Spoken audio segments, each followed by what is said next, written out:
Здравствуйте. Спасибо, что нашли время на интервью. Как ваши дела? Bonjour Lucien, merci d'avoir trouvé le temps de répondre à des questions de Faïna et demande comment ça va. Oui, tout d'abord, merci de m'inviter, hein, parce que bon, Faïna est très connue en France. Donc oui, alors pour la traduction, je vais faire des petites phrases peut-être, hein, et Anna, tu traduis et on fait comme ça. Oui, d'accord. Ouais, comme ça. Voilà, donc Благодарить тебя за то, что ты пригласила его на интервью, потому что для него это честь, потому что ты во Франции достаточно известна, и он очень рад приглашению. Спасибо, что пришли. Merci d'être venu. спасибо. Итак, первый вопрос. Как относятся жители Франции к конфликту в Донбассе? Понимают ли причины, по которым он начался? И знают ли предысторию всех событий?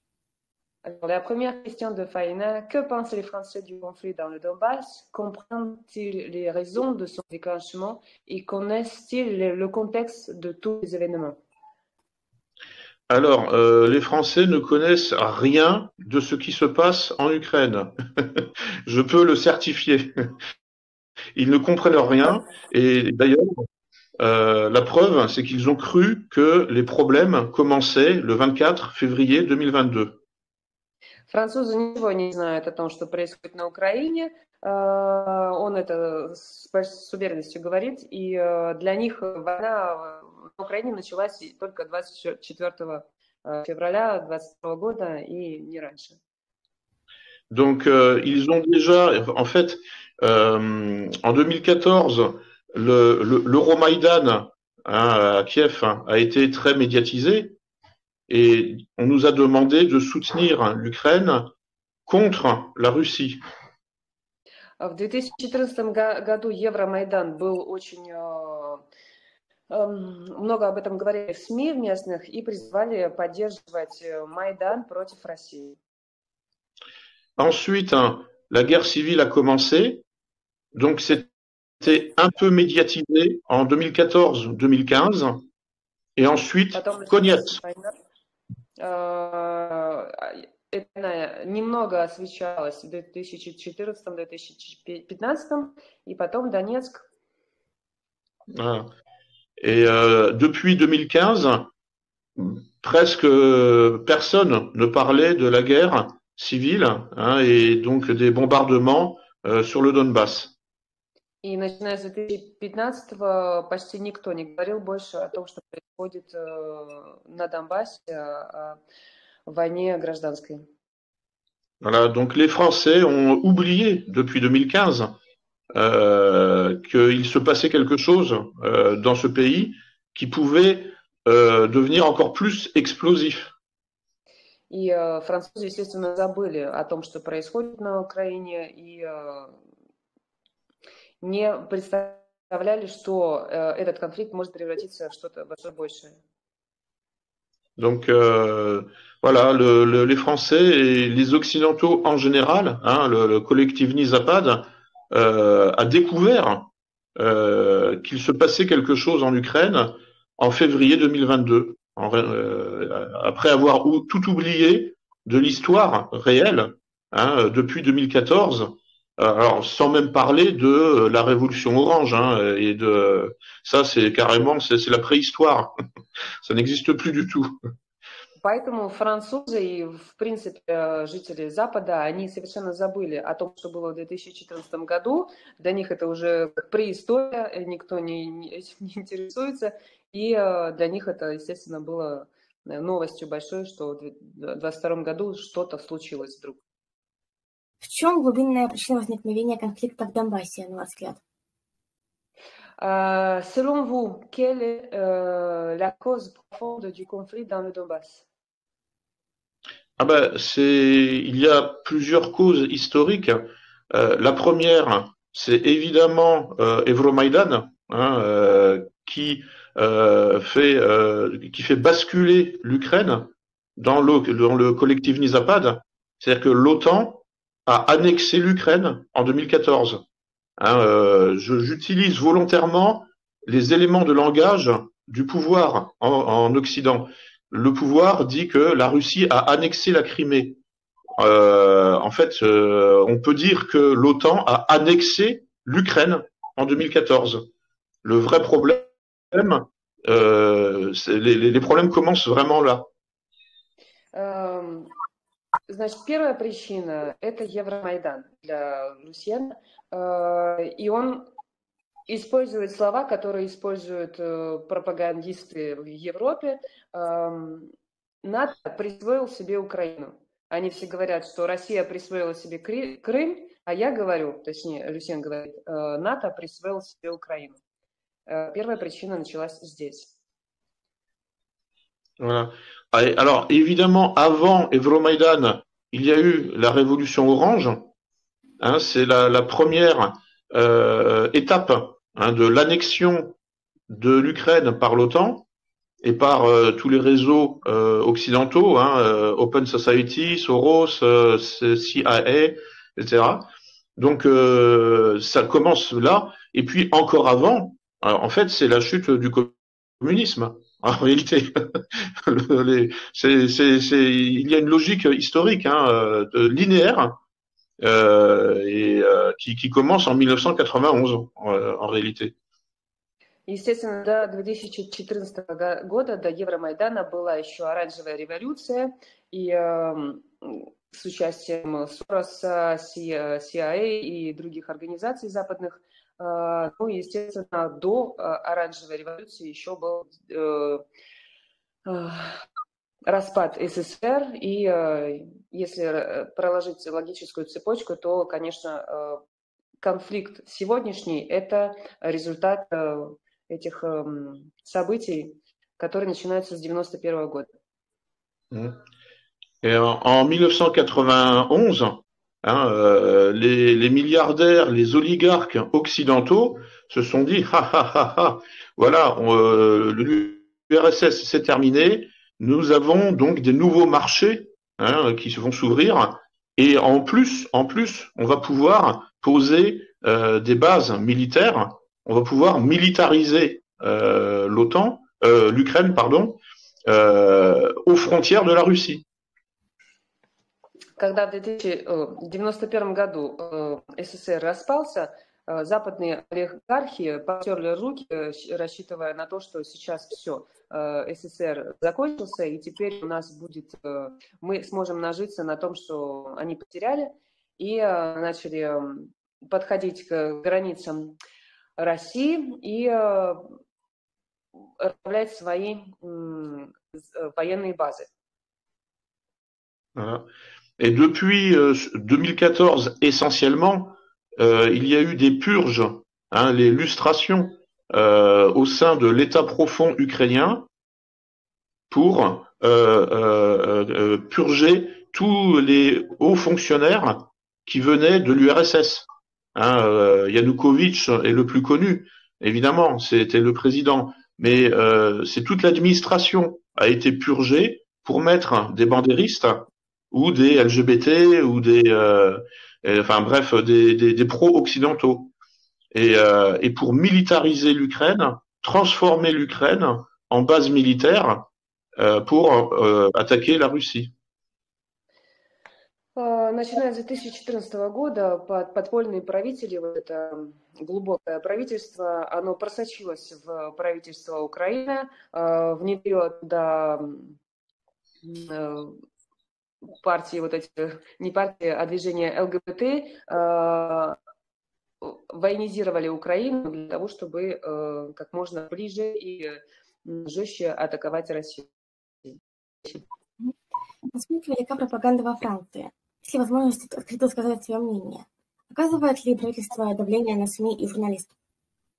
Quel est le degré de la propagande en France? Est-il possible d'exprimer ouvertement son opinion?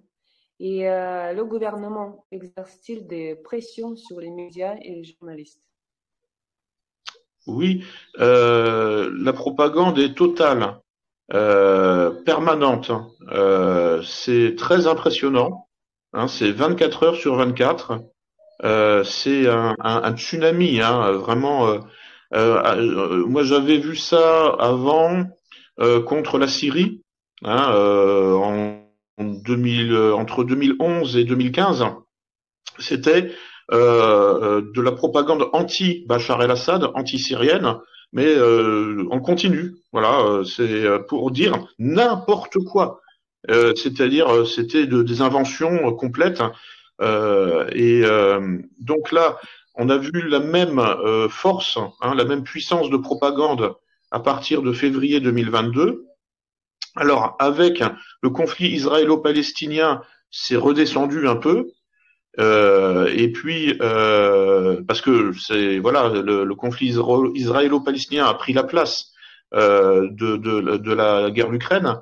Donc, ouf, enfin, on respire un peu. Ensuite, dans la vie de tous les jours, ça peut être compliqué de communiquer avec les gens parce que ils croient sincèrement que la fiction médiatique est la réalité.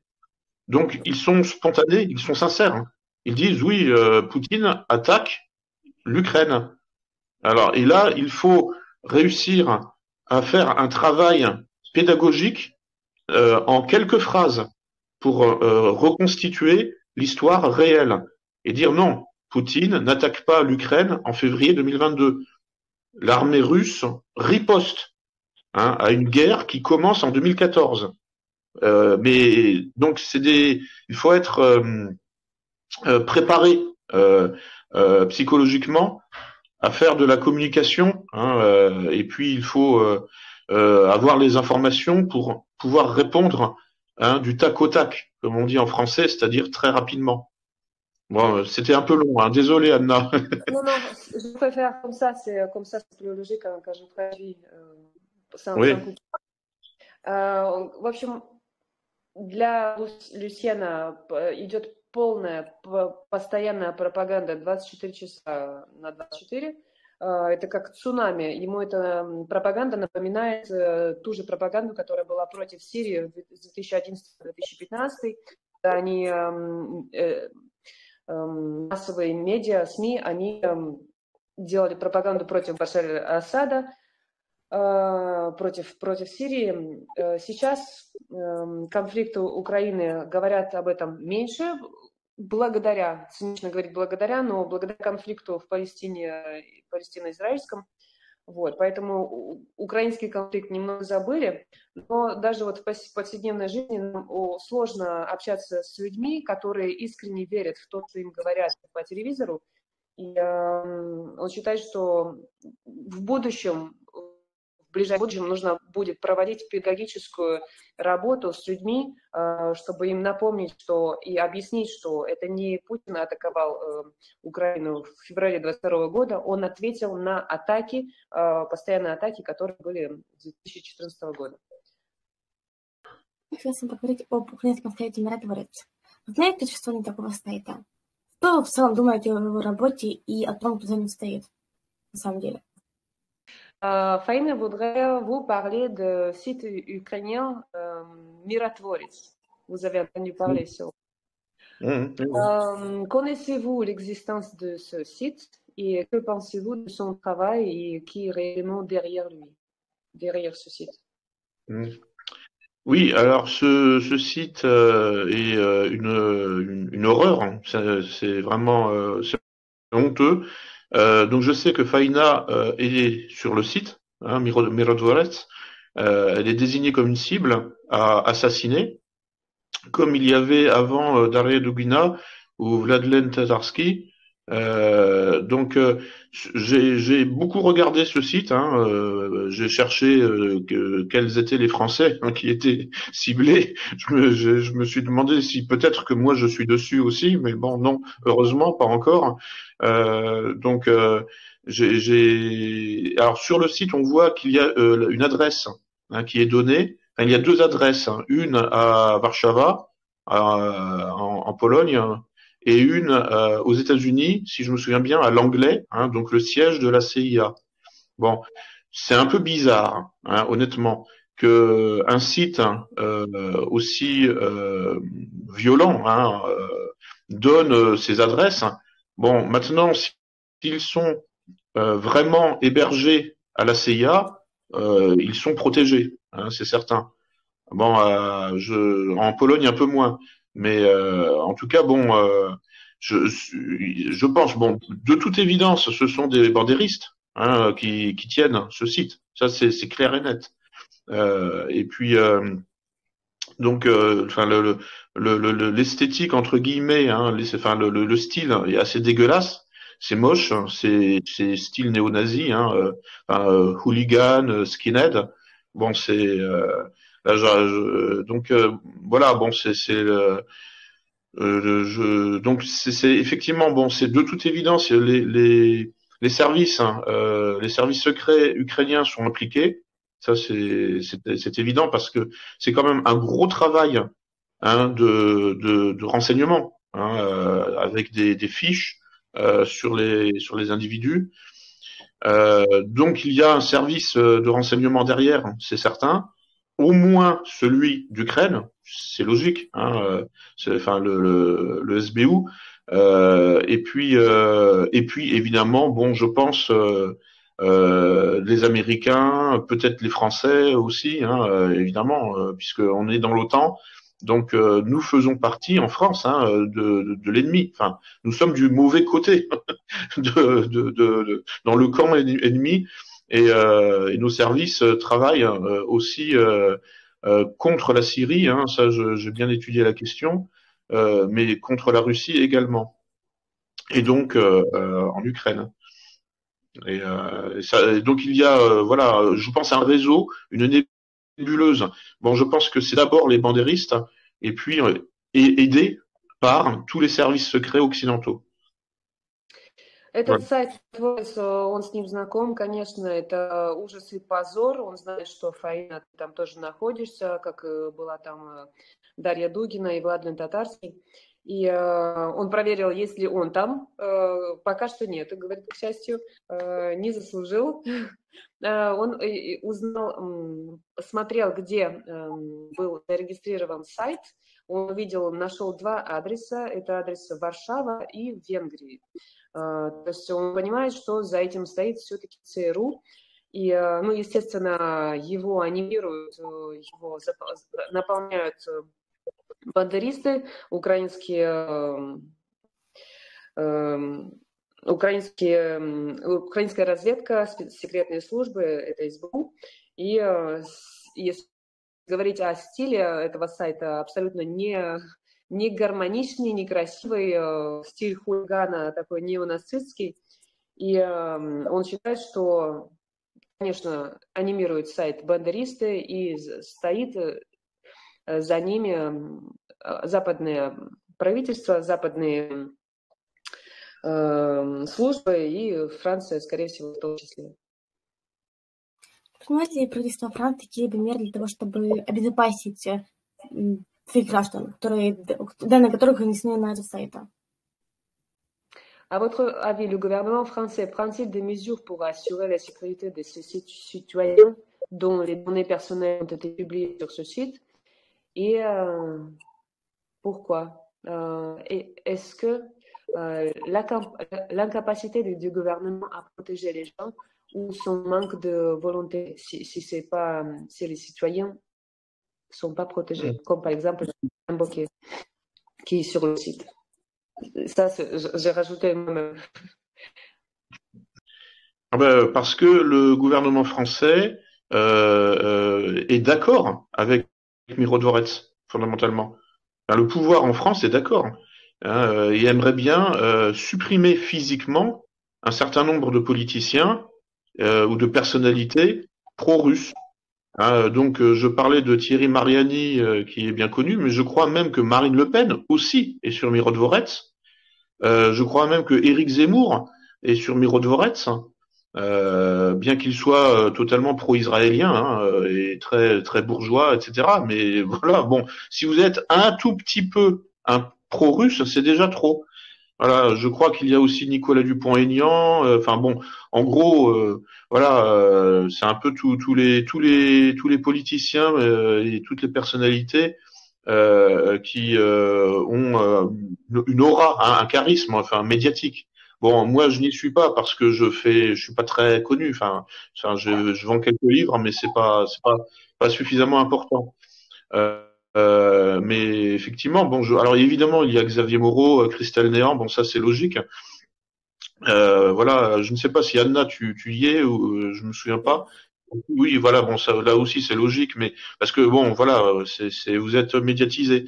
Donc, et effectivement, le pouvoir profond hein, à Bruxelles, hein, entre l'Union européenne et l'OTAN, puisque le vrai pouvoir, il est là, hein, en Occident, enfin en Europe, je veux dire. Après, il y a aussi évidemment les États-Unis, mais en Europe, le vrai pouvoir, il est à Bruxelles ou à Genève. Mais bon, pour ce qui concerne la question russe, c'est surtout Bruxelles hein, qui est impliquée avec l'Union européenne et l'OTAN. Et bah voilà, ils font la guerre. Quand on fait la guerre, bah, on tue des gens. Voilà, donc voilà, et on tue des soldats, on tue aussi des civils.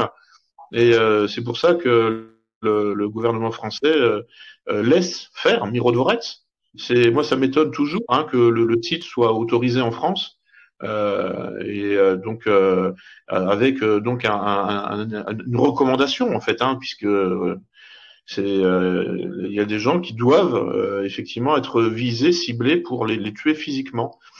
C'est fou, hein. Mais bon, après on nous parle de démocratie hein, et puis des droits de l'homme. Bon, j'attends de voir. Voilà. В общем, почему французское правительство не закрывает этот сайт и не запрещает его? Потому что само французское правительство, оно проукраинское, и им даже на руку, если некоторые прорусские политики, даже которые находятся на этом сайте «Миротворец», будут их уберут. Он говорил про Тьерри Марьяни, про Марин Ле Пен, он думает, что она тоже на этом сайте, так же, как и Эрик Земмур. И даже Николя Дюпоньян, политик, который часто высказывается за Россию. То есть, естественно, независимые журналисты, как Xavier Moreau, Christelle Néant, все люди французские, они находятся на этом сайте, и французскому правительству это на руку. Также Люсьен говорил про Брюссель, про Европарламент, то есть для него настоящая власть, она находится там, и то есть Франция подчиняется тому, что говорит ему Брюссель, лишь подчиняется, если говорить образно, то, в общем, просто европейскому правительству на руку этот сайт, и поэтому его поддерживают. В целом, население Франции относится к внешней политике своего государства, особенно в отношении России. Довольны ли решением своего правительства? Comment la population française perçoit-elle la politique étrangère de son pays, en particulier vis-à-vis de la Russie? Et est-elle satisfaite des décisions de son gouvernement? Oui, alors les Français donc en 2022 ont été très émus hein, par ce qui se passait, mais avec hein, évidemment la propagande. Alors ce n'est pas seulement dans les médias. Hein, il faut que je précise quelque chose qui va paraître incroyable hein, en Russie ou dans le Donbass hein, ou dans les territoires libérés. C'est que depuis février 2022, les mairies de municipalités ont toutes un drapeau ukrainien hein, au fronton hein, accroché. Anna qui vit en France pourra le confirmer. Hein, je pense qu'elle a vu ça chez elle. Ouais. C'est complètement fou. Voilà. Donc on a des drapeaux ukrainiens hein, en France hein, sur les bâtiments officiels. Hein, et dans les administrations, on nous parle de solidarité avec l'Ukraine. Donc c'est vraiment c'est le pouvoir officiel. Hein, j'entends. Il faut bien comprendre ça. C'est l'administration, la fonction publique, les services publics qui sont devenus pro-ukrainiens sans aucune nuance en février-mars 2022. Donc ça va au-delà des médias. Hein, c'est tout le système gouvernemental, administratif, bureaucratique, hein, technocratique, qui est devenu pro-ukrainien en février-mars 2022. sans aucune nuance. Donc, nous vivons en Ukraine, quasiment en France. C'est un peu, enfin, c'est comme si on vivait captif, dans un environnement entièrement pro-ukrainien. C'est très impressionnant. Alors depuis le 7 octobre, il y a en plus les drapeaux israéliens qui sont venus s'ajouter, mais les drapeaux ukrainiens n'ont pas été retirés. Hein, bon, voilà. Donc il faut bien comprendre ça. Hein, c'est que effectivement, le français moyen, hein, qui n'a pas passé des années, hein, à étudier la question de l'Ukraine ou la question de la guerre d'Ukraine depuis 2014, bon, comment réagir, hein, comment rester froid, comment rester lucide, hein, face à ce système qui est enveloppant. Hein, c'est-à-dire nous sommes, c'est comme un environnement. Hein, l'environnement français et même l'environnement occidental est pro-ukrainien, mais c'est tout l'environnement. Hein, c'est pas simplement des individus à l'intérieur d'un environnement qui serait neutre, par exemple. Non, non, il n'y a plus aucune neutralité. C'est l'environnement administratif, bureaucratique, mental, l'extérieur rentre dans la tête des gens. Donc c'est comme il y a les drapeaux de l'Union européenne sur tous les bâtiments officiels, il y a aujourd'hui maintenant les drapeaux ukrainiens et parfois les drapeaux israéliens. Et donc voilà, c'est vrai que c'est difficile pour quelqu'un de normal qui n'a pas étudié la question scientifiquement, j'ai envie de dire. Comment on va réagir face à cela? Il croit que c'est la vérité, forcément. Voilà. J'espère avoir bien répondu parce que c'était un peu compliqué, mais. Je traduis. Конечно, с февраля 22 года вся Франция, все французы, они тронуты тем, что происходит на Украине. И почему так происходит? Потому что не только в массовых средствах массовой информации идет пропаганда, но также на всех административных зданиях, мэриях и префектурах вывешены флаги Украины. Создается впечатление, что французы живут уже не во Франции, а мы находимся в Украине здесь. Вот. Вся система, то есть уже она поддерживает Украину, и начиная с недавнего времени также административные здания вывесили флаги Израиля. Вот, поэтому среднестатистическому французу очень тяжело противостоять вот этой полной атмосфере проукраинской, и только единицы французов, которые могут интеллектуально сопротивляться вот этой пропаганде, и потому что это очень, на самом деле, очень тяжело противостоять вот этой пропаганде. Можете сказать, как повлияли санкции в отношении России на Францию? Pourriez-vous nous dire comment les sanctions contre la Russie ont affecté la France? Alors, le phénomène le plus spectaculaire, c'est l'éclairage dans les rues, dans les villes, et puis à la campagne aussi. Nous sommes plongés dans l'obscurité. Hein, l'éclairage a été diminué de au moins un tiers, peut-être plus. Donc on a vraiment l'impression d'entrer dans le tiers-monde, que on va vivre finalement. Enfin, vous avez déjà vu les photos de satellites qui montrent l'éclairage de la Terre la nuit. Bon, il y a des zones très éclairées, c'est l'Europe du Nord, puis il y a des zones entièrement noires, c'est le Sahara par exemple, ou toutes les plaines de Sibérie, parce qu'il y a personne. Bon, j'ai l'impression que l'Occident va commencer à rentrer dans cette obscurité. Parce que là, on voit ça à Paris, en région parisienne. L'éclairage dans les rues a baissé, a été diminué. Et là, j'ai circulé en voiture en province la semaine dernière. là, c'est l'obscurité totale. Hein, on est on est revenu à la préhistoire. Hein. Maintenant, il va falloir refaire la maîtrise, la conquête du feu hein, pour s'éclairer dans des grottes. On a vraiment l'impression de régresser sur le plan technologique. Hein, c'est-à-dire que les sanctions contre la Russie se retournent contre la France, en tout cas, les autres pays, je ne sais pas, mais sur le plan technologique, hein, sur le plan du développement technologique, sur le plan du niveau de vie, c'est puisque en fait bon il y a beaucoup d'inflation hein, alors c'est peut-être aussi d'autres facteurs hein, il n'y a pas que le blé et les accords sur le blé là qui ont créé beaucoup de problèmes entre la Pologne et l'Ukraine l'accord céréalier mais bon globalement là nous ne sommes pas en position de force en Occident. Là, on sent qu'on est en train de régresser dans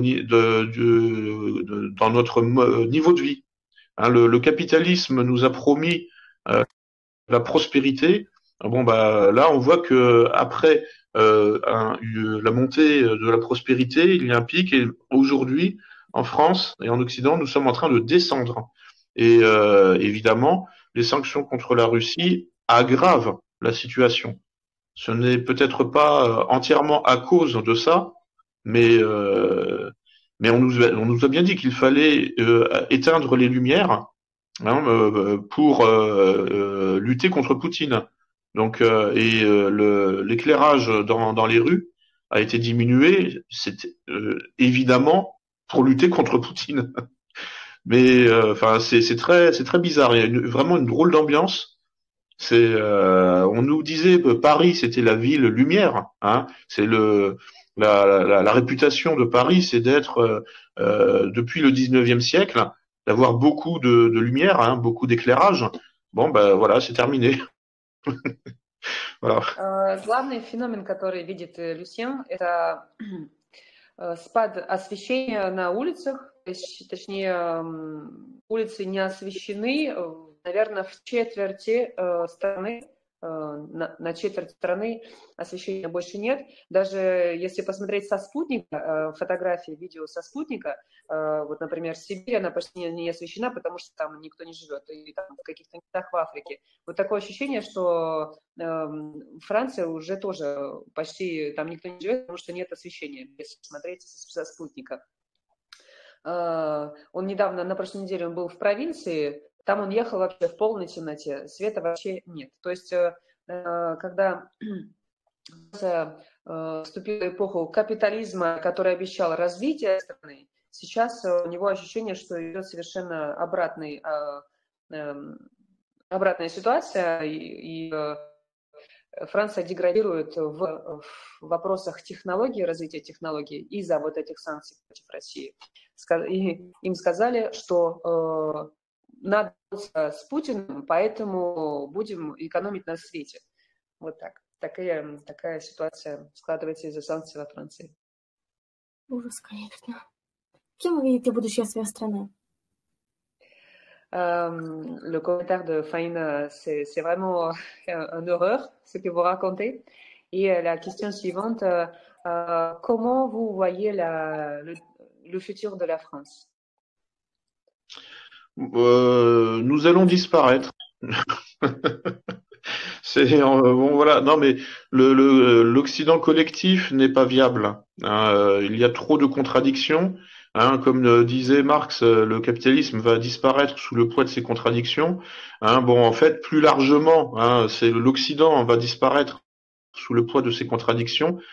Moi, j'ai beaucoup étudié le cas ukrainien, qui pour moi est un laboratoire expérimental. Hein, c'est une avant-garde de cet Occident dégénéré, mais qui essaye de soutenir des projets contradictoires. En Ukraine, comme en Israël d'ailleurs, il y a deux projets qui s'annulent mutuellement. Un projet individualiste hein, avec le LGBT par exemple, hein, la consommation, le plaisir, l'hédonisme, et c'est-à-dire l'individualisme qui est une valeur occidentale, hein, qui apparaît au XVIIIe siècle, les droits de l'individu. Bon, tout ça va dans le sens de la société de consommation, hein, et du spectacle. Et le problème, c'est que on ne peut pas faire ça et en même temps soutenir une société militarisée, hein, comme voudraient les bandéristes. Bon, il y a un phénomène très bizarre en Ukraine, hein, c'est les militaires LGBT qui essayent de faire une synthèse, hein, de l'esprit militariste, hein, qui est un esprit collectif. Hein, c'est aussi c'est noble, hein, c'est le patriotisme, hein, c'est donc l'individu est au service de sa patrie, donc de sa communauté, et il peut sacrifier son existence individuelle à sa communauté. Bon, et puis les droits de l'individu ont une légitimité aussi. Hein, je dis pas le contraire. Mais le problème, c'est qu'il faut choisir entre les deux. Donc l'individualisme jusqu'au bout, ça donne le LGBT, la Gay Pride à Tel Aviv ou à Kiev, et en même temps, Israël ou l'Ukraine, hein, essayent de soutenir un programme militariste, hein, fondé sur le sacrifice individuel, l'abnégation, hein, et ces deux projets de société sont incompatibles. Voilà, il faut choisir. Et en France, c'est pareil. Hein, le problème, c'est que on voit bien que le côté individualiste, hein, consommation, etc., gagne en réalité sur le militarisme. Hein, et c'est pour ça que l'OTAN est en train de perdre en Ukraine. C'est pour ça que, pareil, Israël n'arrive plus à recruter des soldats. Il y a un gros problème aux États-Unis, en France, en Ukraine, en Israël, pour recruter des soldats, c'est-à-dire des gens capables de donner leur vie à leur pays. Voilà. Et donc, ce sont ces contradictions que j'observe, hein, avec donc pour moi, enfin, j'ai pris l'Ukraine comme en quelque sorte un cas d'école, hein, comme on dit. Pour moi, c'est un vrai laboratoire. Hein. Depuis 2014, toutes les pathologies mentales et sociales occidentales sont arrivées en Ukraine, mais multipliées par 1000. Hein, tout est plus visible en Ukraine qu'en France, en réalité, pour diverses raisons que j'explique dans mes recherches, puisque j'ai fait un livre sur le sujet, enfin deux même, où j'ai vraiment essayé d'analyser pourquoi on en est là aujourd'hui, hein, et pourquoi effectivement, bon, l'Occident est en train de s'effondrer sur lui-même, hein, et la Russie n'a presque besoin de rien faire en réalité. Enfin, je veux dire, les BRICS, etc. Enfin, les non-occidentaux ont juste besoin d'avoir une bonne défense, hein, ce que fait la Russie en Ukraine depuis 2022. En réalité, elle se défend, elle n'attaque pas. En réalité, si on regarde les choses sur une logique, avec une logique historique. Donc en fait, les non-occidentaux entre guillemets ont juste besoin de se défendre et attendre que l'Occident collectif s'effondre sous le poids de ces contradictions que j'ai essayé de résumer, hein, avec ces deux tendances-là, comment dire, violentes, hein, impérialistes, colonialistes, militaristes, qu'on voit encore, hein, chez les bandéristes, qui rêvent de la guerre. Ils ne pensent qu'à ça.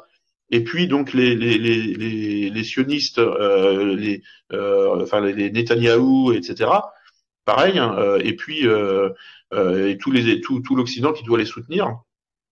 Et puis en même temps, hein, ce projet de société de consommation qui ne marche pas du tout, qui ne peut pas marcher avec, hein, une société militarisée. Donc en fait, bon, la France est au cœur de ce système décadent, hein, et bourré, enfin, oui, bourré de contradictions. Il y a moins de contradictions en Russie. Hein. J'ai voyagé un peu là au printemps. On en avait parlé avec Anna. Bon, on s'est un peu croisés, mais bon, pas tout à fait au même moment ni au même endroit. Mais et enfin voilà. Bon, il y a des sociétés, si vous voulez, il y a des sociétés plus simples hein, en réalité, comme bon la société russe par exemple. Les sociétés occidentales sont trop complexes et trop contradictoires. Hein. Il y a trop de dissonance. Voilà, j'espère que c'est avoir réussi à résumer un peu. Mais c'est complexe. Ça. В общем, Люсьен считает, что Франция и, в принципе, Европа скоро исчезнет. Если резюмировать, России, в принципе, ничего не нужно для этого делать, просто защищаться от их атак и ждать, когда Европа сама себя погубит. Почему Европа себя погубит? Потому что в Европе сейчас очень много противоречий. Он написал 2 книги на эту тему. С одной стороны, европейское общество, начиная с капитализма, пропагандировали индивидуализм, гедонизм, чтобы люди наслаждались жизнью и жили в свое удовольствие.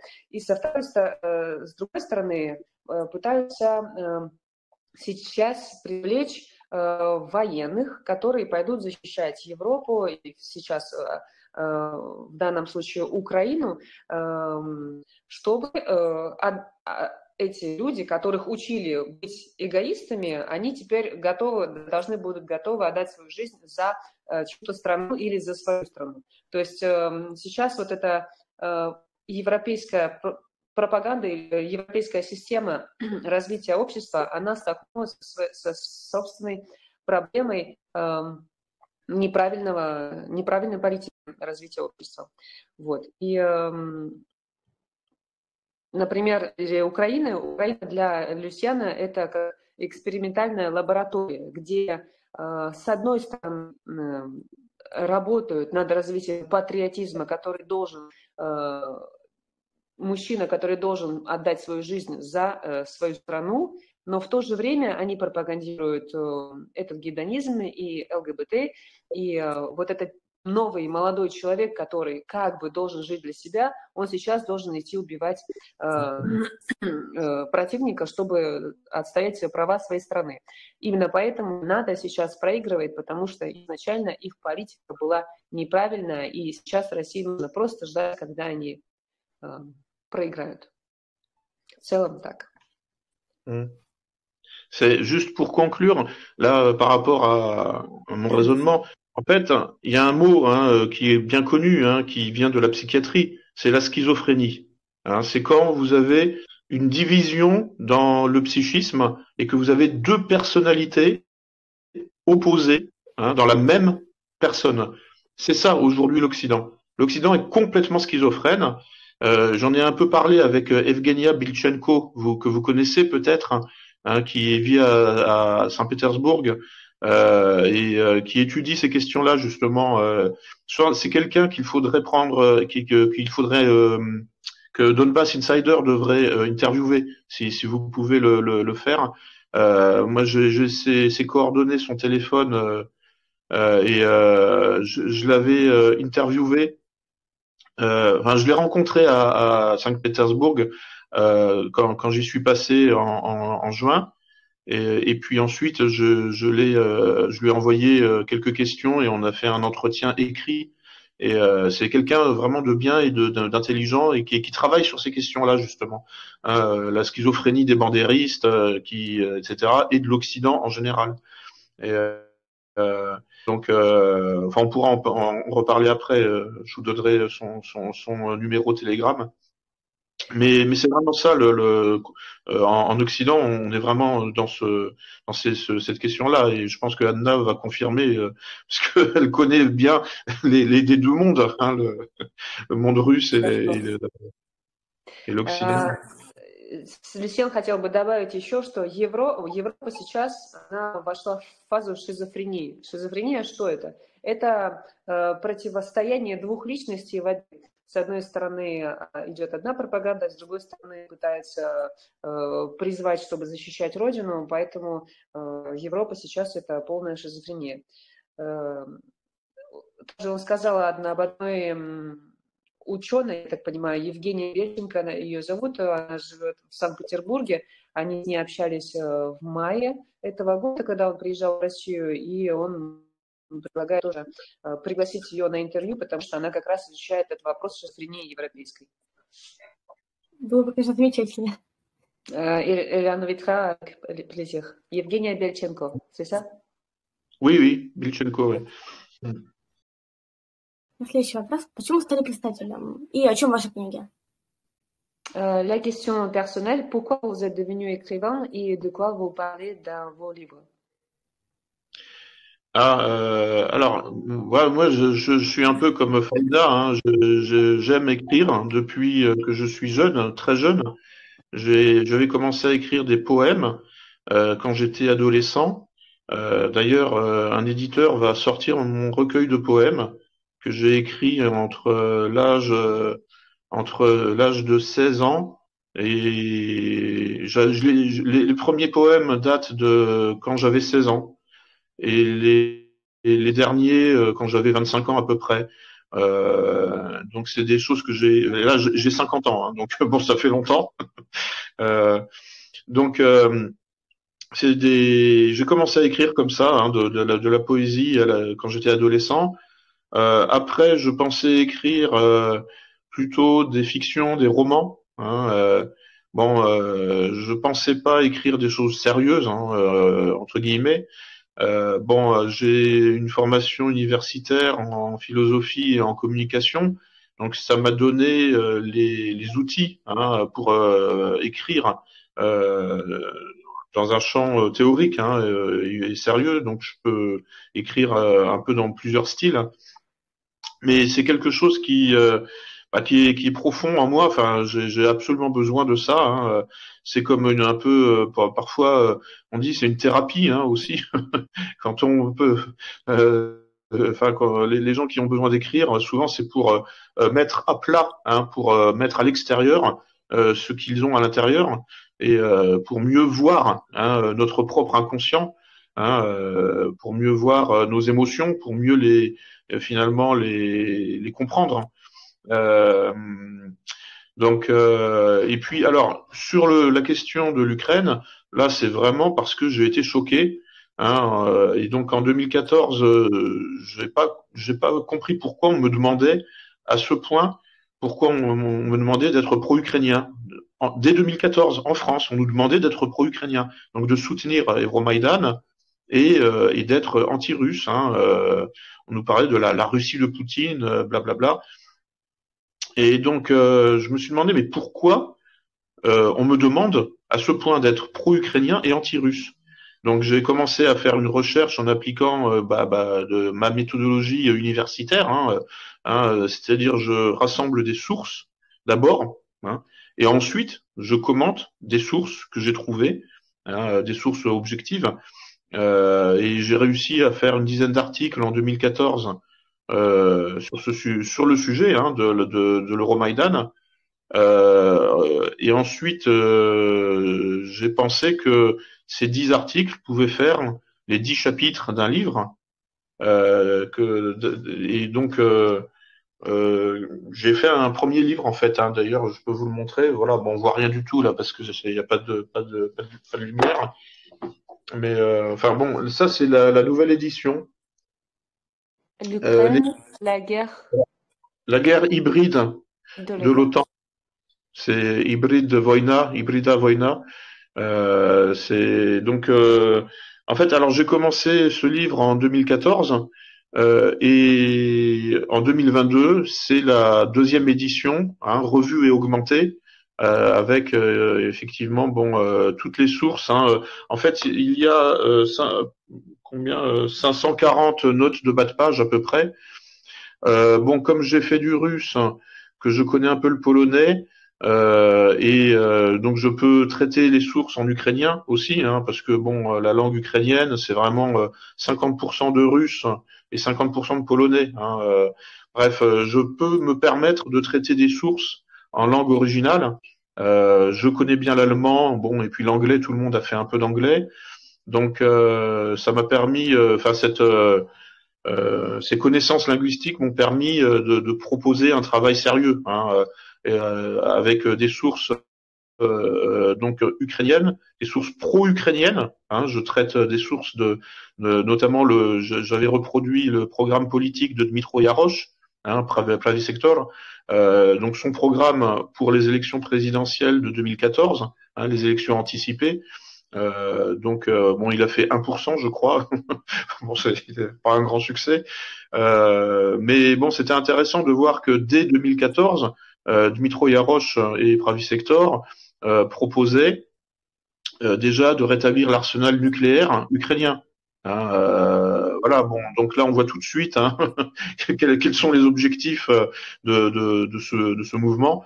Enfin bref, bon tout ça c'est un peu des détails, mais c'est bon, c'est voilà. Bon, donc si vous voulez, c'est en fait un scandale intellectuel qui m'a poussé à écrire sur la question ukrainienne. Bon, et puis j'ai fait un livre sur le suprémacisme blanc, qui est aussi une conséquence, hein, parce qu'à force de travailler sur les bandéristes, hein, sur le nazisme ukrainien, je me suis pris de passion pour ce sujet, et donc j'ai fait un livre entier sur le suprémacisme blanc, le Troisième Reich, les Afrikaners, enfin l'apartheid, hein, Afrique du Sud, et puis voilà. Bon, donc ça c'est deux sujets qui m'ont été inspirés vraiment par la géopolitique, par l'actualité. Mais c'est vrai, je ne pensais pas écrire hein, sur la géopolitique, ni sur l'Ukraine, ni sur le suprémacisme blanc avant 2014. Non, je pensais faire proposer. Bon, moi, mon rayon, c'est fondamentalement c'est l'ingénierie sociale, donc la psychologie, la philosophie.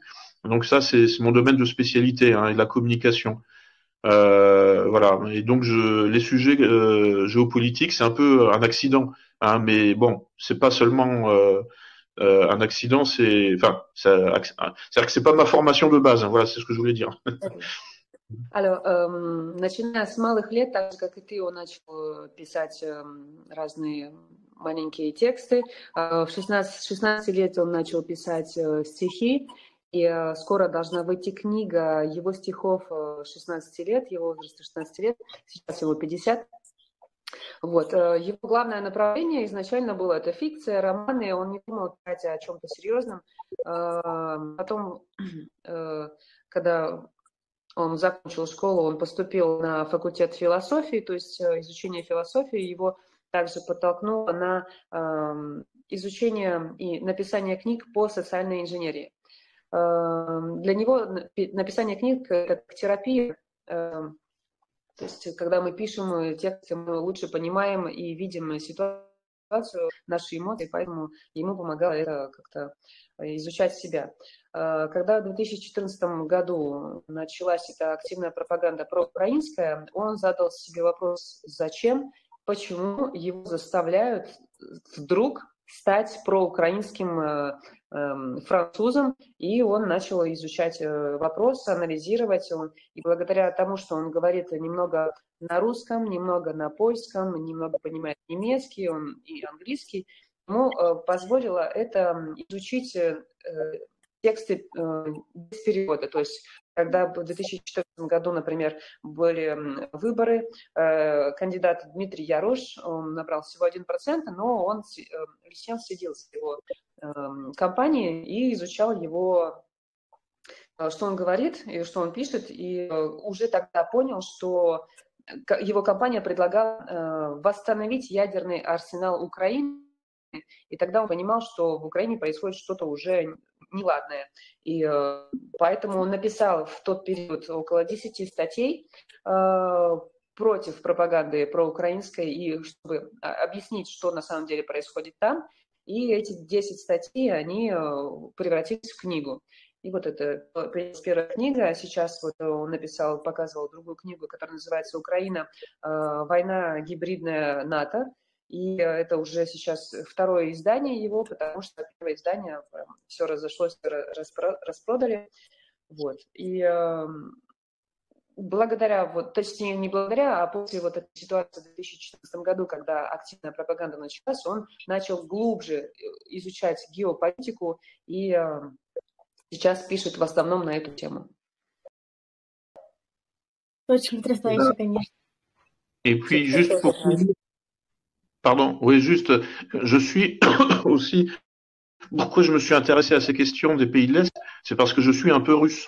Hein, j'ai un grand-père, pardon, qui est né à Grodna, en Biélorussie. Donc, génétiquement, j'ai 25% de sang slave et biélorusse. Et ensuite, pendant la guerre froide, donc il y avait une partie de la famille qui était en URSS, et puis une autre qui est passée en Pologne. Donc là, j'ai gardé le contact avec les Polonais, mais j'ai pas réussi à garder le contact avec les Russes. Mais voilà, donc ça, forcément, hein, bon, quand c'est un peu identitaire, hein, quand on a des origines quelque part, ça oriente le regard, hein, ça oriente l'attention, hein, forcément. Hein, et c'est pour ça que j'ai fait du russe au lycée. Hein, c'était aussi pour discuter un peu avec Diadek, hein, et c'était ça permettait j'avais quelqu'un en fait dans la famille avec qui je pouvais m'entraîner et voilà, donc voilà, c'est pas totalement neutre et désintéressé, c'est aussi un peu mon histoire familiale, hein, qui m'a orienté sur ces questions-là. Почему еще хотел бы, Люсьен, добавить, почему он интересуется вопросом Восточной Европы, потому что его дед, он родился в Белоруссии, в Гродном. То есть Люсьен на 25% русский, и также у него есть родственники в Польше. Почему и еще он начал изучать русский язык, когда был в старших классах в школе, потому что ему вот было интересно знать и общаться со своими родственниками в Беларуси и в Польше. Какое ваше самое важное решение в жизни? Quelle est votre décision la plus importante de votre vie?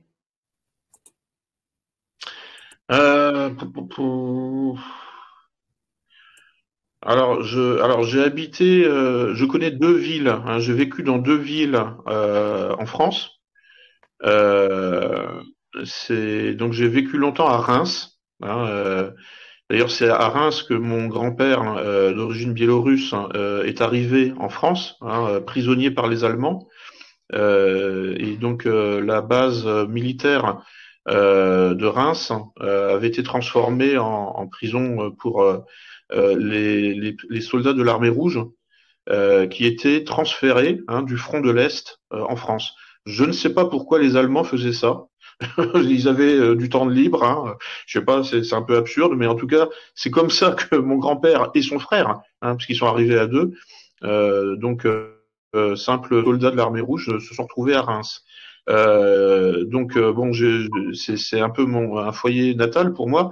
J'ai vécu aussi beaucoup à Paris, et en fait, je pense que la décision la plus importante, ça a été en fait, c'est peut-être un peu simple, mais ça a été de déménager de Reims à Paris.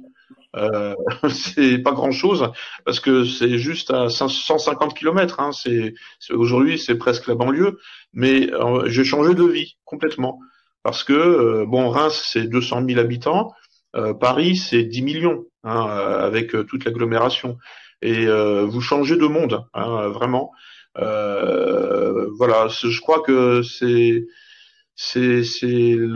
pense la décision. Si j'étais resté à Reims, j'aurais eu une vie totalement différente et je ne serais pas en train de parler avec vous en ce moment, c'est sûr et certain. Là, venir à Paris. Oui. Oui, d'accord. Люсьен родился в городе Рамс. Это сюда приехал его дед из Гродно, то есть приехал, его привезли туда немецкая армия в качестве пленного в Красной армии. Вот. И там он родился, там он жил всю свою жизнь, и, наверное, самое главное решение в его жизни, важное, был переезд из города Ранса в город Париж.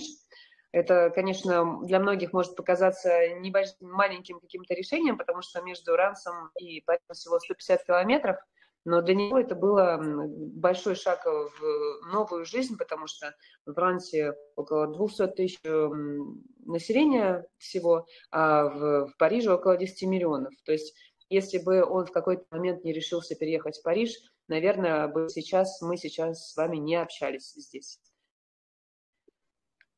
Так что вы хотели пожелать детям, пострадавшим от военных конфликтов? Voudriez-vous souhaiter quelque chose aux enfants de Donbass?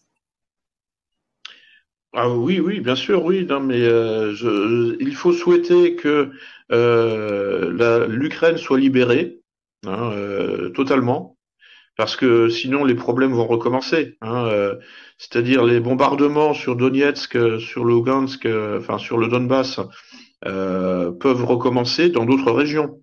Et il faut effectivement que l'armée russe libère tout le territoire ukrainien. Je pense que au Kremlin, je pense que Shoigu, tout ça, je pense qu'ils sont conscients. Hein, ils ne peuvent pas simplement libérer un tiers du territoire comme c'est le cas aujourd'hui. C'est pas suffisant. Ou alors, il faudrait que il y ait un changement de régime à Kiev, hein, et effectivement que les nouvelles autorités démilitarisent tout le reste du territoire. Donc il y a deux possibilités. Hein, mais il faut démilitariser et dénazifier l'Ukraine. Hein, comme l'a dit Poutine, c'est ce que je souhaite aux enfants du Donbass. Démilitariser, dénazifier l'Ukraine et pour vivre normalement, tout simplement. Hein. Он желает украинским детям, чтобы украинским детям, имеется в виду Донбасс и Украина полностью, чтобы она была освобождена от нацистов и от натовской армии. И он желает, чтобы Украина была полностью освобождена, а не частично, как это сейчас, в какой ситуации находится сейчас конфликт, потому что частично, если Украина освободится частично, это не принесет результатов, бомбардировки будут продолжаться.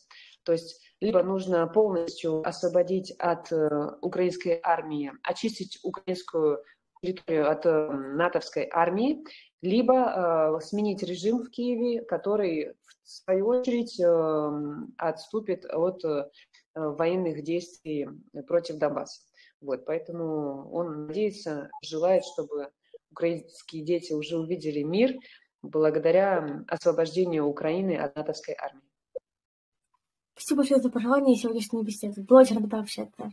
Спасибо большое за перевод, Таня. Merci beaucoup pour votre intervention et c'était très agréable de discuter avec vous. Et bonne journée à vous. Bah, merci pour cette invitation. Je suis très honoré d'avoir fait cette émission avec Faïna et avec toi, Anna, parce que bon, voilà, enfin, vous êtes des références, voilà, vraiment. Donc ça me fait très plaisir d'avoir pu faire ce petit travail en commun. Merci. Et à bientôt. Благодарить за приглашение. Для него это была, правда, честь общаться с тобой и теперь еще и со мной. Мы для него как референс в нынешней борьбе, в нынешней ситуации. Спасибо, Даша, это очень приятно.